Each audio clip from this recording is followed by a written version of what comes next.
এখন বর্তমানে স্বাস্থ্য সচেতন মা বাবারা এবং তাদের ছেলে মেয়েদের ভবিষ্যৎ নিয়ে যারা সত্যি চিন্তিত, তারা কিন্তু এক্সাম টাইমের জন্য তাদের ছেলে মেয়েদের কোন খাবার দিতে হবে এবং সেই টাইমে তাদের হেলথটা ঠিকঠাক থাকবে এটা নিয়ে কিন্তু সত্যিই চিন্তিত।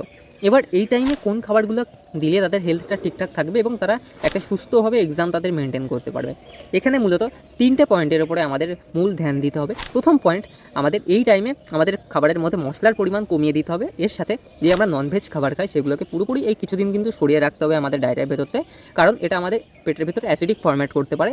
এর সাথে আমাদের যে দুধের খাবার 10 বছরের পরের যেই বাচ্চাগুলো আছে, মানে বয়স যাদের 10 বছরের বেশি, তাদের ক্ষেত্রে দুধের খাবার কোনো কিছু দেওয়া যাবে না। এখানে ব্যতিক্রম হিসেবে দইটা রাখা যেতে পারে।